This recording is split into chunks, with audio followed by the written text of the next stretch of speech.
Buongiorno a tutti, oggi mi trovo a Venezia. Alle mie spalle è visibile la città e il suo centro storico. Sono qui perché voglio raccontarvi, o meglio farvi raccontare, grazie all'aiuto di alcuni parlamentari del Movimento 5 Stelle, di alcuni amministratori, o meglio del sindaco e dell'assessore del comune di Mira e di alcuni attivisti, una grande opera in fase di realizzazione qui in Italia, il MOSE, il modulo sperimentale elettromeccanico. Affronteremo la questione dal punto di vista puramente tecnico, ma non solo, alcuni cenni storici e anche di progetti correlati al MOSE, come lo scavo del canale Contorta, quello che dovrebbe facilitare, agevolare l'accesso alle grandi navi in laguna. Presenteremo poi un progetto alternativo presentato appunto dal comune di Mira e dal suo sindaco. Affronteremo tutte queste cose e la giornata è bellissima, ci aiuterà sicuramente. Intanto godetevi il panorama.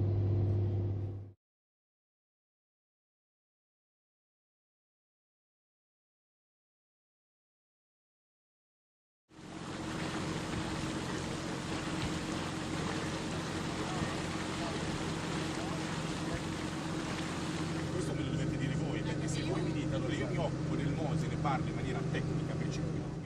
Hanno chiesto che è in senso unico, ma delle volte no, ma dopo mezzo minuto stacco. Se invece ogni mezzo largo 200 perché oltre alla larghezza questi che vanno a ricalcare sostanzialmente lo schema visto del MOSE, dove sono passati come i rulli comprensori. passa parallelo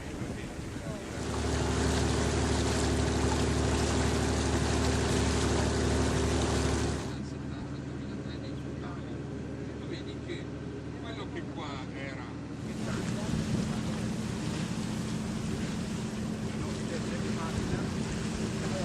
Noi ci lasciamo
Qual è il tempo? Allora l'altro si chiama? noi lo chiamiamo sollevamento. Tempo di sollevamento. L'altro giorno è stato di 40 minuti. È previsto a regime 30. Anche non può essere più veloce proprio per evitare scompensi idraulici. C'è proprio una questione di correnti, quindi proprio di filosofia. E dal punto di vista delle correnti, perché la prova alla quale abbiamo assistito noi è avvenuta in una giornata perfetta, Sì. cioè di bonaccia. No, l'altro giorno invece quando c'era un po' di sì. No, Maretta, c'era la corrente alta. c'era la corrente entrata, c'era una giornata di acqua alta peraltro a Venezia. Però abbiamo scelto una giornata in cui non ci fosse questa corrente troppo elevata, diciamo, mi pare che fosse intorno ai 40 cm al secondo come velocità d'ingresso, proprio perché chiudendo soltanto questa aumenteresti troppo se vai con una giornata con più corrente sulle altre bocche di porto, in particolare qua a San Nicolò ovviamente, e poi anche sulle altre, quindi è proprio stata scelta una giornata e già con quella comunque si vedeva cosa il risultato. Sì. E là, oltre a quella prima fila di scogliere che vedete, abbiamo costruito tutti i cassoni che sono andati affondati nel 2012. E quindi c'era una tura secca, cioè una vasca, immaginate, di 600 metri per 120, portata a secco. Ma sulla conca che imbarcazioni, che dimensione può passare? Questa conca di navigazione è progettata per pescherecci sostanzialmente, ma la dimensione massima è quella delle imbarcazioni che vanno a Venezia, ovvero quelle che arrivano dall'Istria, i catamarani dell'Istria, tipo il Prince of Venice, non so se Certo, famoso. Quelli, infatti sul disegno della conca del progetto c'è proprio la sagoma del di quella, Prince. 18 metri di larghezza, la camera di navigazione poi è lunga 50 metri e poi ci sono le due porte, per cui insieme sono 100 metri. Praticamente la conca è compresa tra le due gru gialle che vedete, anzi no, tra la gru gialla e il perforatore che vedete così piazzati verticali, dietro quel cumulo di terra. Adesso è aperta, abbiamo tolto tutto il palancolare che serviva proprio per il diaframma, aperta. Questi cassoni sono 7, poi sono lunghi, la lunghezza sono 7 cassoni per 60 metri, 420 metri. Ogni cassone porta 3 paratoie da 20 metri, 3 paratoie ognuna. Per cui 21, 420 metri sempre. Ogni paratoia è sostenuta, è agganciata al cassone tramite 2 gruppi cerniera.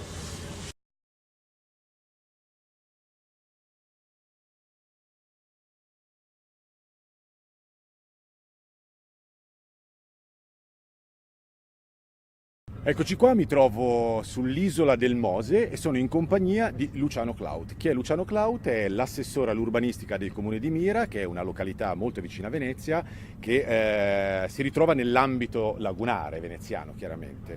Sono qui con lui perché Luciano, insieme al sindaco e alla giunta di Mira, lo ricordiamo, alla capo della quale c'è Alvise Maniero, hanno presentato un progetto alternativo allo scavo del canale Contorta, che è quel canale che dovrebbe portare le grandi navi all'interno della laguna di Venezia, al quale voi vi siete opposti durante la riunione del Comitatone a Roma nell'agosto del 2014. Ecco, da te vorrei capire nei dettagli cos'è questo progetto alternativo, questa idea alternativa e per quale motivo, chiaramente, quali sono le criticità quindi di questo progetto del canale Contorta. Certo. Sì, prima di parlare in dettaglio dell'alternativa bisogna un po' definire quelli che sono i requisiti che una soluzione per la portualità veneziana deve avere, perché spesso si punta verso un'idea precostituita senza analizzare poi le condizioni, i requisiti, come dicevo prima, che una tale soluzione deve rispettare. Prima di tutto, come sappiamo, la laguna è un paesaggio assolutamente unico, super tutelato dalle leggi speciali, molto delicato, estremamente delicato dal piano di vista ambientale e paesaggistico, non solo, monumentale, storico, e pertanto insomma, una delle condizioni più importanti che bisogna rispettare è questa della compatibilità con la salvaguardia dell'ambiente storico e naturale. Ecco. Poi, e questo non è stato sufficientemente a quanto pare considerato, perché questa idea di nuovi grandi canali che spezzano in due l'ambito lagunare, canali che hanno una profondità di oltre 10 metri, una larghezza di 100-150 metri, in un ambiente che è un velo d'acqua sostanzialmente, perché mediamente la laguna ha una profondità di 1 metro, mezzo metro, e poi gli ambiti che attraversa il canale Contorta, di cui si è molto parlato, sono ambiti sì, di bassi fondi. Il canale Contorta in realtà è un rio molto piccolo, che parlare di ricalibratura o di ampliamento è un po' un eufemismo, insomma si tratta proprio di una vera opera infrastrutturale che impatta fortemente con la laguna. È un'opera anche che costa molto ed è anche lunga da realizzare, molto lunga, perché richiede scavo di milioni di metri cubi di fanghi, di terreni, mentre quello che è emerso in questi anni, anche l'anno scorso, è che bisognerebbe anche avere una soluzione abbastanza rapida di questo problema, perché sono a rischio un sacco di questioni, non solo l'aspetto paesaggistico ma anche quello ambientale. Avete visto l'anno scorso i famosi sbandamenti davanti a San Marco, sversamenti, insomma ci sono dei grossi impatti che producono rischi e che bisognerebbe dare una soluzione anche rapida. Quindi una delle condizioni per una soluzione per è anche quella della rapidità, perché tutto il mondo guarda Venezia e tutti si chiedono come mai si perde tutto questo tempo. Ecco, allora queste nuove condizioni che non vengono considerate portano anche a delineare una soluzione che deve essere assolutamente abbastanza rapida e poco impattante, naturalmente il meno impattante possibile sulla laguna. Da qui viene l'idea di spostare, invece di portare le navi dentro la laguna, di tenere le navi ferme fuori dalla laguna e portare i turisti, i croceristi, portarli alle navi. Ecco, questa è un po' e quindi fermare le grandi navi in bocca di porto, proprio in particolare proprio qui siamo nell'isola del Mose, in centro alla bocca di porto, che è uno degli ingressi alla laguna, in modo che le grandi navi non abbiano più questi grandi impatti, che sono di vario tipo, anche di inquinamento, di elettromagnetici e quant'altro, su una città che è fragilissima. Lo stesso scalo attuale di Marittima, dove arrivano attualmente, diciamo saturo, non ha una ulteriore capacità di offerta, per cui anche rispetto all'incremento che può esserci del mercato croceristico è un limite che stressa la stessa città storica di Venezia. Mentre al di fuori della laguna si può anche considerare la possibilità che questa offerta turistica possa anche essere più elastica, in quanto ha meno impatti. Anche dal punto di vista economico sarebbe molto più sarebbe conveniente. Anche più semplice, perché allora questa idea si poggia sul fatto di allestire anche in tempi abbastanza rapidi un pontile galleggiante, quindi con un altissimo livello di reversibilità, perché tra qualche decennio, che non dovesse cambiare il tipo di condizioni, si può staccarlo e portarlo via. Sono strutture che si sono già realizzate, non c'è niente di nuovo, quindi sono strutture che hanno certe caratteristiche, sono dei cassoni ancorati, attrezzati, dove si possono avere certi scambi per portare turisti e bagagli, in modo da mantenere questa offerta, perché una delle condizioni importanti è che questo è uno dei settori ancora che sopravvive in mezzo alla crisi, anzi un settore abbastanza stabile e in crescita. Quindi un'altra delle condizioni è quella di riuscire a mantenere questa offerta. Ci sono migliaia di posti di lavoro e c'è molta preoccupazione sia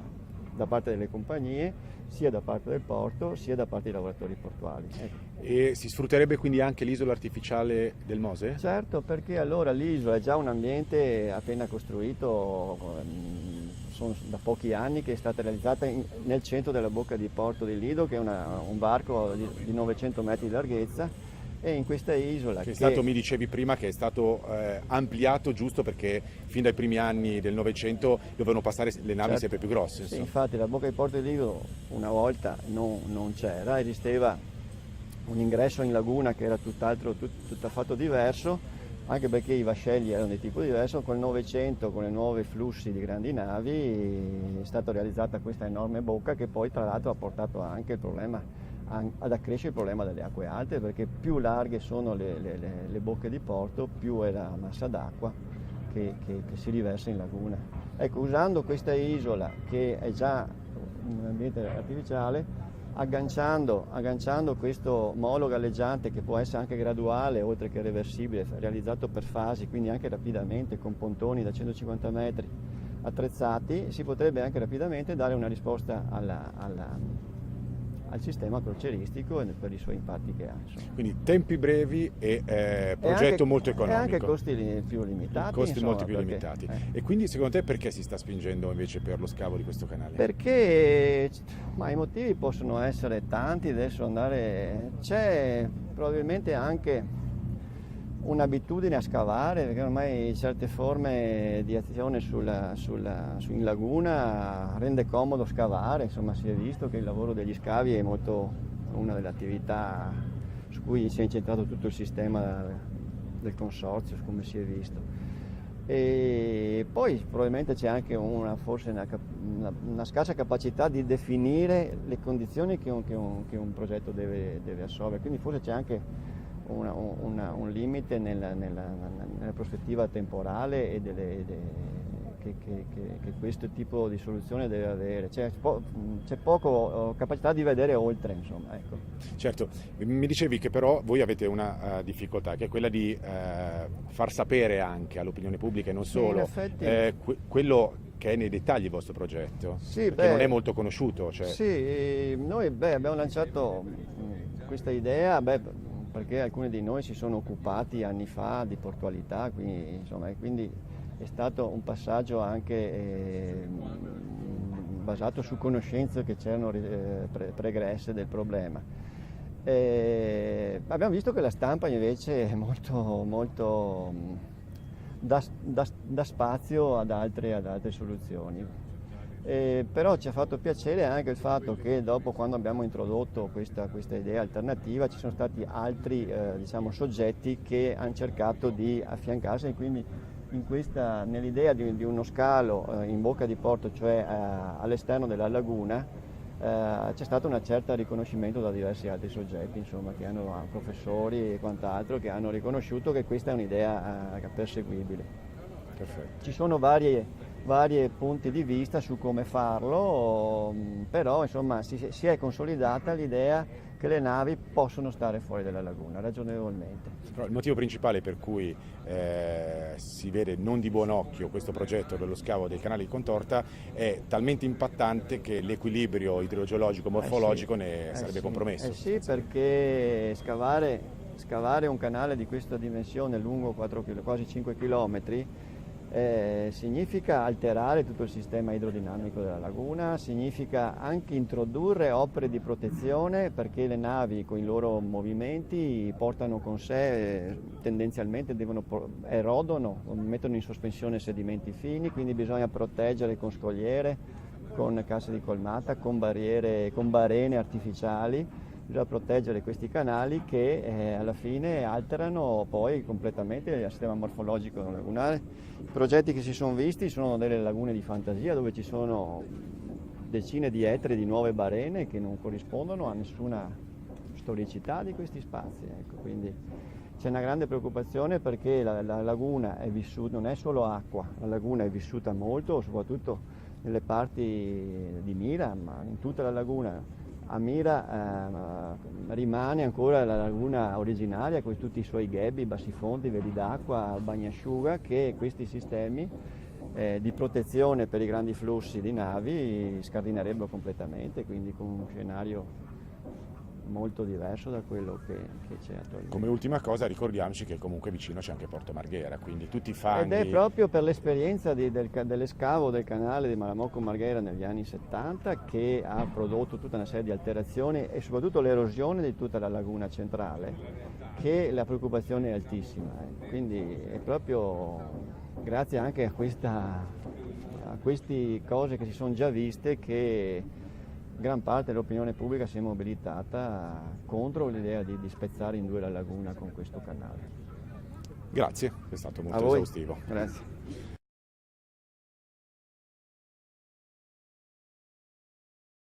Bene, mi trovo sempre qui sull'isola del Mose, sono in compagnia invece di Giovanni Endrizzi, cittadino portavoce al Senato. Giovanni, sempre riferendoci al progetto dello scavo del canale Contorta, che cos'è che ha spinto il Movimento 5 Stelle ad attivarsi in ragione di questo progetto che riteniamo chiaramente nefasto? Perché? Beh, intanto inquadriamo il problema. Noi abbiamo navi di 300 metri di lunghezza e più, perché c'è un gigantismo tendenziale nella croceristica, che stazionano a ciminiere accese nel cuore del centro storico di Venezia, attraversano un ambiente delicatissimo, colme di idrocarburi, cioè di carburanti ad alto tasso di zolfo.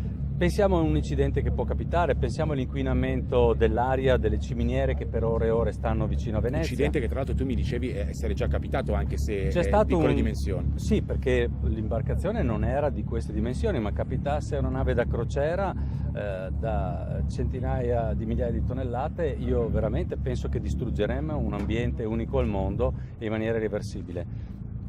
Abbiamo inquinamento anche elettromagnetico, ci sono famiglie che non riescono a vedere la TV quando i radar sono accesi, abbiamo inquinamento acustico, abbiamo soprattutto lo stravolgimento delle rotte nautiche, perché questi colossi tranciano le rotte dei vaporetti, delle piccole imbarcazioni tipiche della laguna di Venezia, e non possiamo permetterci incidenti di questo tipo. Allora, quando la politica si è svegliata dolorosamente in seguito alla tragedia all'isola del Giglio, i ministri Clini e Passera hanno emanato un decreto che stabiliva sostanzialmente che non possono più passare le navi in bacino di San Marco, le grandi navi da crociera. Però diceva, questo entrerà in vigore quando avremo delle vie alternative. E quali sono le vie alternative che ha pensato la politica vecchia? Continuare a mantenere le navi alla marittima e scavare altri canali purché potessero rimanere a stazionare là. Questo è quello che la politica fa, trovare modi diversi per fare le stesse cose. Noi ci siamo opposti a questo principio. Dobbiamo tenere le navi fuori dalla laguna, perché è la laguna l'elemento, l'ambiente da proteggere, non solo il centro di Venezia, non soltanto il tratto di canale che passa davanti a Piazza San Marco, e dobbiamo facilitare l'accesso alle navi da parte dei passeggeri con battelli più sostenibili. Peraltro questo va anche a vantaggio dell'industria croceristica, perché attraverso i progetti presentati finora non passerebbero più davanti a Piazza San Marco, mentre con la soluzione che il Comune di Mira ha presentato, che tiene le navi fuori dalla laguna, i turisti possono passare davanti a Piazza San Marco e avere un passaggio panoramico che rappresenta un plus nel pacchetto della crociera, ma con battelli sostenibili, come ad esempio quelli che solcano la Senna a Parigi. Noi abbiamo visto invece una sospetta attivazione verso soluzioni inefficaci. Da un lato il sindaco Orsoni premeva per portare lo scalo croceristico a Marghera, in un terreno inquinato e praticamente inservibile, che così avrebbe avuto una rivalutazione immobiliare mostruosa, ma senza risolvere di fatto il problema.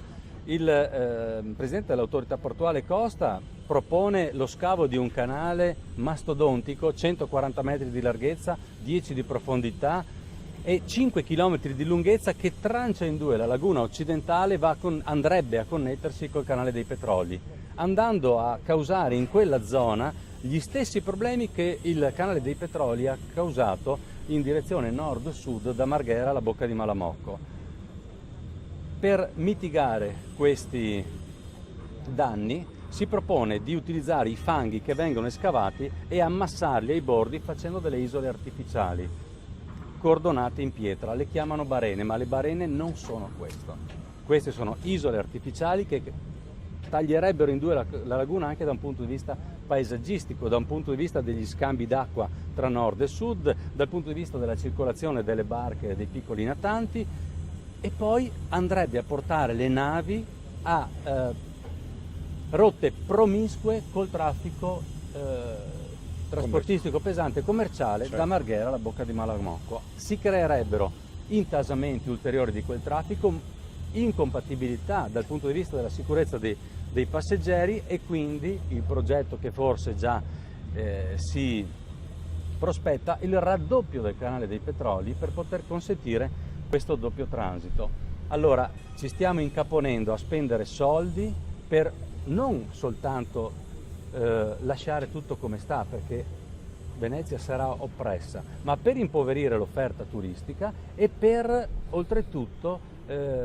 metterci nelle condizioni di dover spendere dei soldi, molti soldi, parliamo di centinaia di milioni di euro in più.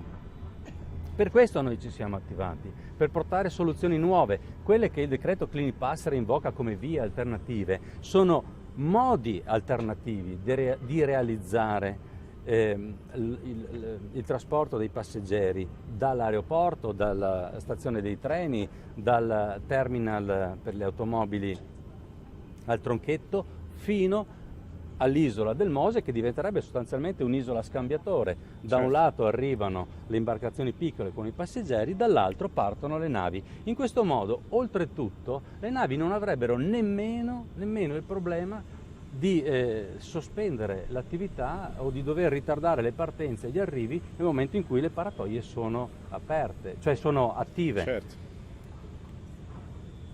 Ci siamo dovuti scontrare contro l'inerzia anche di metodo.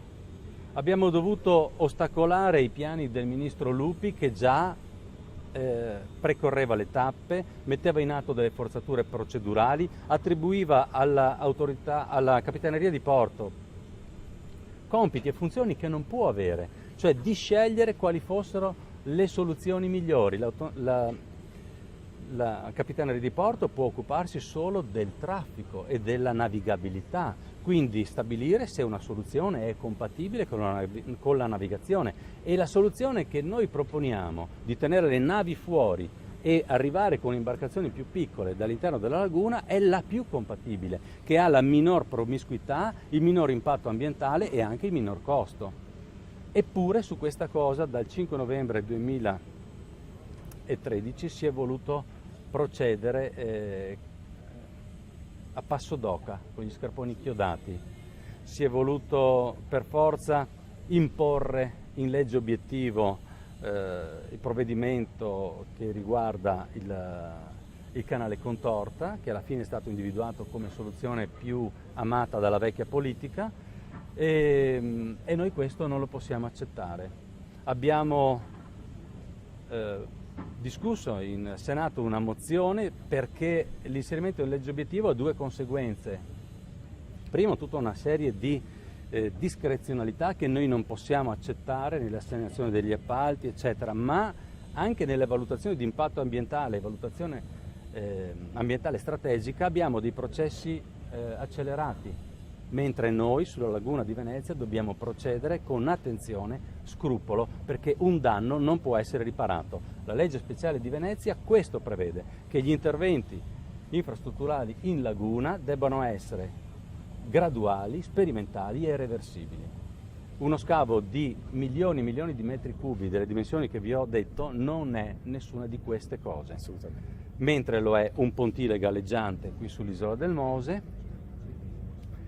e lo è, come posso dire, a 360 gradi, sia dal punto degli impatti economico-finanziari, sia della sostenibilità ambientale di lungo periodo, sia dal punto di vista dei vincoli legislativi, sia dal punto di vista del mantenimento dell'offerta crocieristica e la tutela dell'occupazione, e sono i criteri che noi abbiamo inserito nella mozione. Le scelte vanno fatte a monte, vanno fatte valutazioni comparative su tutte le soluzioni disponibili, a prescindere dallo stato di avanzamento. Questo deve fare un ministero. Un ministero deve dire quali sono le opzioni. Qui ho un deficit di elaborazione, mi mancano dei dati, li cerco io, finanzio io questa operazione, perché io ho la responsabilità di valutare e di decidere. Non lasciare che sia il privato a proporre il progetto che più gli fa comodo e a questo progetto costruire un'autostrada intorno.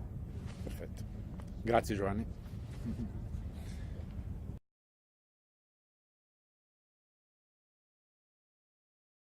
Sono in compagnia di Alvise Maniero, sindaco di Mira, è il tuo turno.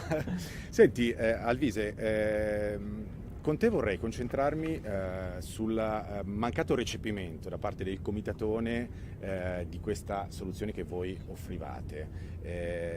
Perché? Le motivazioni, secondo te? Questo è curioso. L'anomalia. Sì, assolutamente. Ma quello che abbiamo colto, insomma, è la paradossale contrapposizione tra il grande supporto che abbiamo ricevuto fuori dalle istituzioni, cioè io parlo di decine di migliaia di firme che sono arrivate da tutto il mondo, firmavano dalla Finlandia per portare le navi fuori dalla laguna di Venezia, cioè questa impellenza l'hanno capita tutti tranne evidentemente il Comitatone che cos'è? Cioè, raduna Presidenza del Consiglio dei Ministri, i ministeri, raduna tutti i sindaci dei territori che sono coinvolti, quindi anche noi.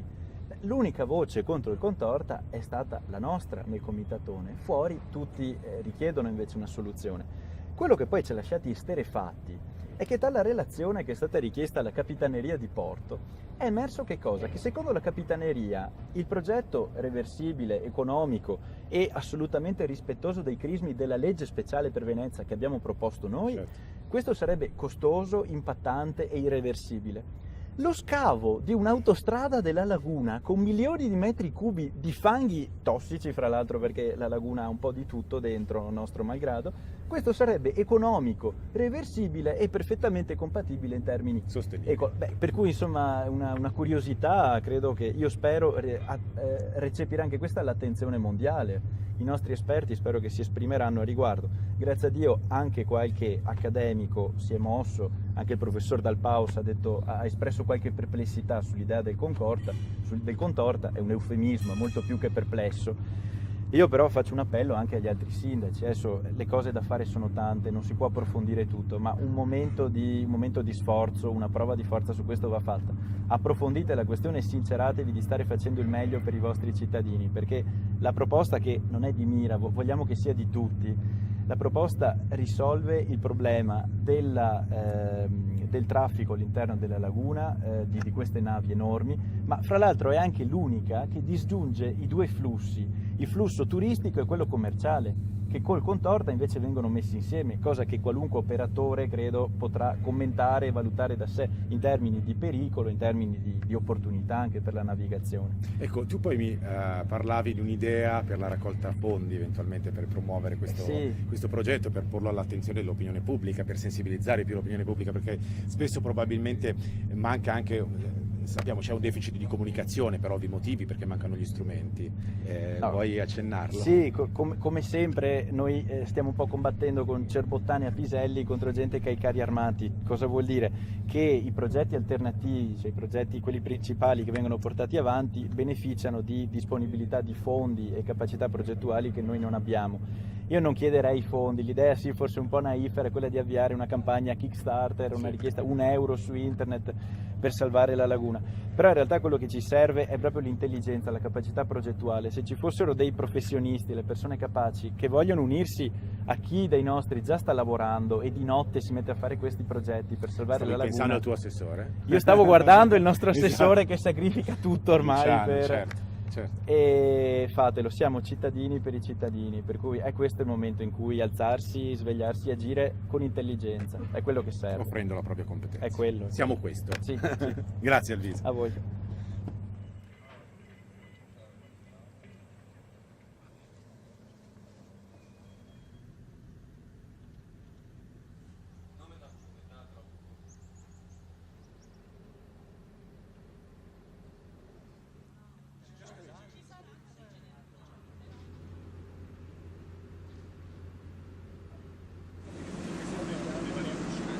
Se volete, allora, Marco che inizia a parlare di cose in generale, magari è anche una cosa, come dire, collegiale, no? Nel senso, inizia Marco a parlarci del Mose e poi l'aspetto giudiziario è Arianna che subentra. Marco vuole dire qualcosa, Giovanni vuole dire qualcosa.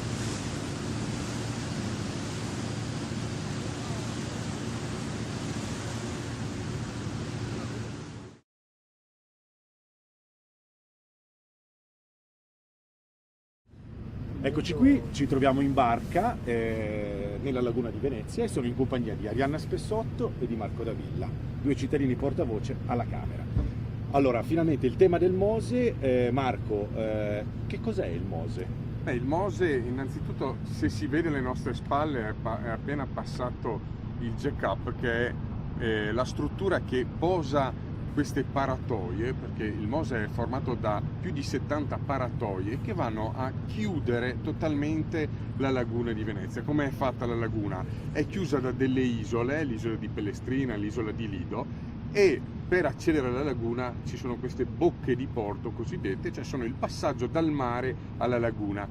E appunto il Mose serve perché quando il livello della marea si solleva e quindi si rischia di avere il fenomeno dell'acqua alta a Venezia, queste paratoie vengono iniettate d'aria, si sollevano, sono incernierate sul fondo, si sollevano e quindi creano una barriera. È un'opera mastodontica, è un'opera che prevede un tunnel addirittura camminabile sott'acqua, appunto un tunnel che attraversa questi cassoni dove queste paratoie sono incernierate, si sono viste anche in molte immagini nel passato. Ecco, quest'opera è ovviamente un'opera costosissima, inizialmente si parlava di 1,5 miliardi di euro e adesso si è arrivati a oltre 5, verso i 6 miliardi di euro.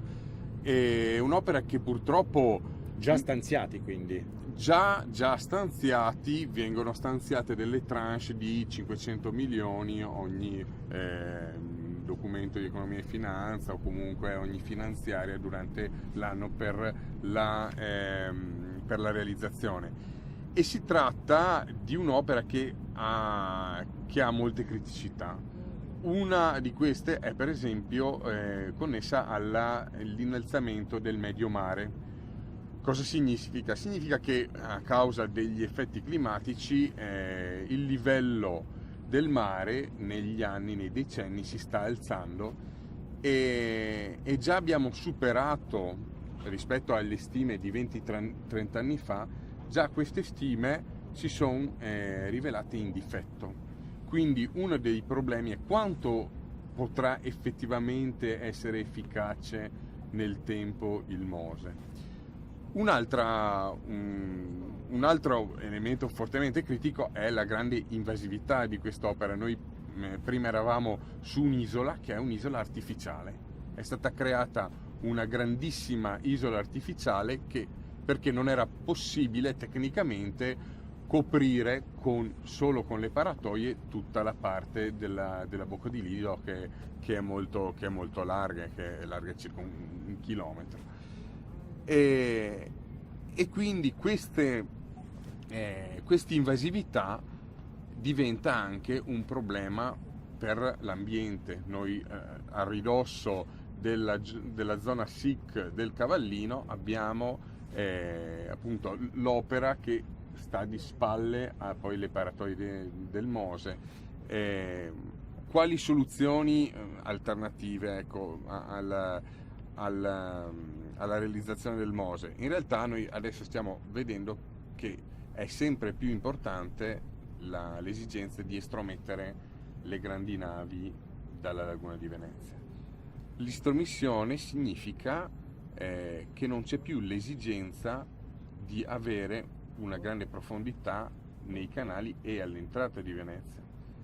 Meno profondità, ad esempio, delle bocche di porto significa meno quantità d'acqua di marea in entrata e quindi sicuramente ridurre i fondali delle bocche di porto significa comunque ridurre l'impatto dell'acqua alta a Venezia. Grazie Marco. Altro elemento fortemente critico, altra criticità, e sicuramente riguarda l'aspetto giudiziario, perché sappiamo che già intorno a tutte le grandi opere esiste un sistema di corruzione. Qui è stato dimostrato, perché Arianna adesso ci dici quali sono le inchieste che sono nate dal Mose. Sì, qui anche è stato dimostrato come in altre grandi opere purtroppo che si sono realizzate in Italia si sono dimostrate appunto fonte di corruzione. Anche con l'opera Mose si è ripetuta la vicenda corruttiva. Qui ci sono stati 35 richieste di custodia cautelare e circa 100 indagati, mi sembra, se non sbaglio il numero esatto. Nel giugno del 2014. Esatto, partite però da una semplice verifica fiscale del 2008. Da lì si è arrivati poi al giugno 2013, 2014. Quest'anno è abbastanza recente. No, perché l'arresto di Baita era avvenuto nel 2013, nel luglio del 2013. Esatto. Vabbè, insomma, nel giugno 2014 si sono avute queste 35 richieste di custodia cautelare di personaggi alquanto rilevanti, sia a livello regionale, perché appunto c'è stata la richiesta di custodia cautelare per l'assessore regionale alle infrastrutture Renato Chisso. Addirittura appunto l'accusa che gli viene rivolta è quella di aver ricevuto dei soldi dal Consorzio Venezia Nuova. Addirittura qui ci sono dei filmati che documentano la consegna di denaro, quindi anche qui la richiesta di patteggiamento che è stata fatta poi da Chisso è stata archiviata, è stata, non so come si dice il termine tecnico esatto, vedi, è complicato, è stata... Vabbè, praticamente non l'hanno accettata la richiesta di patteggiamento che ha fatto, perché È stata respinta. È stata respinta perché comunque ritenevano fosse una pena troppo bassa, e quindi adesso l'assessore Chisso andrà a processo. Ma è stato coinvolto anche il sindaco di Venezia, Giorgio Soni, che poi è stato prontamente scaricato dal PD come se non ci fosse, come se fosse un estraneo, come se non avesse nulla a che fare col partito. Dicendo che si era presentato con una lista indipendente, quindi una scusa futile e abbastanza patetica. Esatto, anche perché poi lui ha tirato in ballo anche dei colleghi del PD, quindi poi si spetterà ai magistrati verificare esattamente cosa è accaduto. Ma anche appunto lui è stato accusato, il sindaco Orsoni è stato accusato di aver ricevuto dei finanziamenti illeciti per la sua campagna elettorale proprio dal Consorzio Venezia Nuova per la campagna elettorale del 2010. Poi altri indagati dell'inchiesta Mose sono stati i magistrati alle acque, i presidenti del magistrato alle acque di Venezia, Cuccioletta e La Piva. Sono stati due magistrati alle acque che sono stati, diciamo, richiesti dagli organi del consorzio. Queste nomine sono state richieste direttamente agli organi del consorzio al ministero, appunto perché erano persone che potevano fare la parte del consorzio, ed ecco che appunto dalle carte poi dell'inchiesta si scopre che addirittura gli atti dei magistrati alle acque venivano scritti proprio dai funzionari del Consorzio Venezia Nuova, quindi l'organo che doveva controllare quello che il consorzio faceva in realtà non vigilava assolutamente sui lavori. Altri c'è il caso Galan, l'ex governatore. Certo, però abbiamo anche altri personaggi importanti, un funzionario della Corte dei Conti ad esempio, che appunto sostanzialmente ha cercato di oliare il meccanismo affinché i finanziamenti arrivassero in modo più veloce, o addirittura abbiamo un generale della Guardia di Finanza che invece è stato coinvolto perché praticamente faceva un lavoro di indagine per scoprire quello che i magistrati stavano scoprendo sul Consorzio Venezia Nuova, e poi andava a riferire in modo che i funzionari e gli organi del consorzio sapessero muoversi di conseguenza in base all'indagine che stavano... Cioè un sistema collaudato a tutti i livelli. Esatto, un sistema molto collaudato che non si sa esattamente poi fino a dove sia arrivato, perché secondo me si è scoperta solo una parte di questo sistema corruttivo che era veramente ampio. E poi appunto di poco conto è appunto il coinvolgimento dell'ex governatore Galan, che è stato governatore del Veneto per 15 anni, è stato ministro e in ultima è stato deputato nonché presidente di una commissione parlamentare. Lo è ancora, tra l'altro? O si è dimesso? No, non si è dimesso, ma appunto è stata data l'autorizzazione a procedere da parte della Camera il 22 luglio di quest'anno. dopo tra l'altro numerosi rinvii perché sostanzialmente era malato, è accusato appunto dagli organi del consorzio di aver ricevuto circa 1 milione di euro l'anno per poi lo distribuiva come gli andava, più poi una serie di altri benefici. In tutto Baita e Mazzacurati parlano nelle loro dichiarazioni di aver circa erogato 20 miliardi di euro, anche qui non mi ricordo se 1 milione o miliardi, è difficile ricordarsi. Credo milioni, si tratti anche qui di milioni, penso. Che 20 miliardi sarebbe una cifra effettivamente un po' troppo sì, esagerata. Però comunque una ventina di milioni è una bella cifra che fa sì che un sistema rimanga facilmente, nel senso che è accattivante come cifra, assolutamente. Sì, una ventina di milioni in 10 anni, esatto, una ventina di milioni in 10 anni e più altre sponsorizzazioni varie. Ma vedi Francesco, anche sentendo appunto questa ricostruzione di Arianna, proprio da semplici cittadini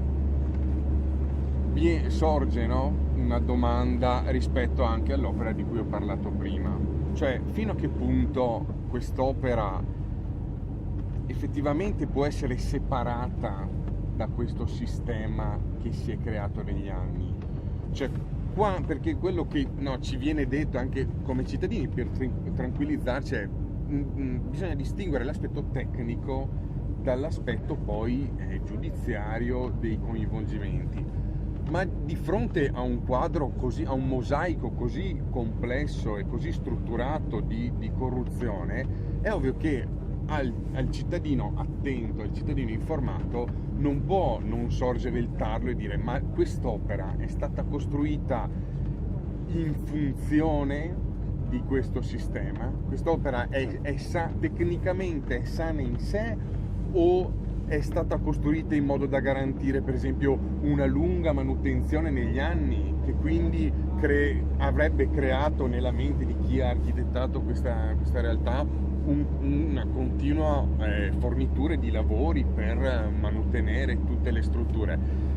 È questo che ovviamente fa sorgere ulteriori perplessità, no? Oltre a quelle che dicevo prima, rispetto alla realizzazione e volendo anche al completamento dell'opera. Cioè, ha più senso completarla come se non fosse successo niente, o ha più senso fermarsi, dare le carte progettuali a magari dei soggetti terzi che effettivamente possano valutarne l'effettiva efficienza oltre che l'efficacia? Perché sull'efficacia del MOSE può darsi che non ci siano dei dubbi, nel senso che possa fermare l'acqua, anche se sappiamo che ci sono stati degli studi, sappiamo lo studio che per esempio aveva commissionato il comune di Venezia a Principia, che è una società ingegneristica francese, e che aveva sollevato fortissimi dubbi sulla stabilità di questo sistema, perché è inserito in una realtà molto complessa, dinamica, di maree, no? E quindi c'è il rischio che il movimento di queste paratoie entri in risonanza, si dice, quindi non regga le grandi forze in gioco. Però oltre a queste perplessità che ci vengono comunque dal mondo accademico, che ci vengono anche dallo stesso comune di Venezia, dall'amministrazione di allora, oltre a queste perplessità si aggiunge questo quadro comunque veramente preoccupante, veramente drammatico, perché Venezia è una perla, un tesoro per l'Italia, per i veneziani prima di tutto, che sono molto orgogliosi proprio come cittadini, per l'Italia e per il mondo intero. E quindi sapere che la salvaguardia di Venezia, che un'opera come quella del MOSE fosse in mano a queste persone, e come queste persone hanno usato un'opera del genere per invece alimentare i propri interessi, ovviamente getta un'ombra, e più di un'ombra vorrei dire, su tutta l'opera. Certo. Un ulteriore elemento critico nella realizzazione del MOSE è il soggetto che l'ha appunto progettato e realizzato, che è il Consorzio Venezia Nuova.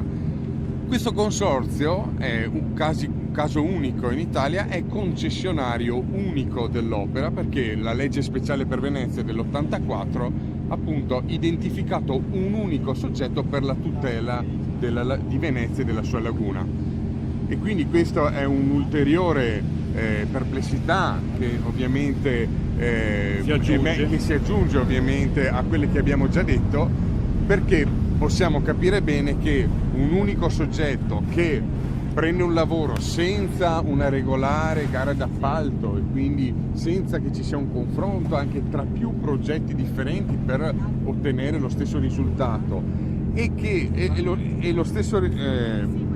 lo stesso soggetto proponente sia anche quello che poi va a realizzare poi di fatto l'opera, appunto crea tutte queste perplessità. Ovviamente con tutto poi il retroscena giudiziario che è emerso, queste perplessità diventano quasi delle certezze. Sono delle certezze. Bene. Io, Arianna, vuoi aggiungere qualcosa? No? Ti ringrazio molto, naturalmente grazie anche a Marco, siete stati esaustivi e sono convinto che la cosa interesserà a molti. Grazie ancora per tutto. Grazie a voi. a te. Grazie, ciao.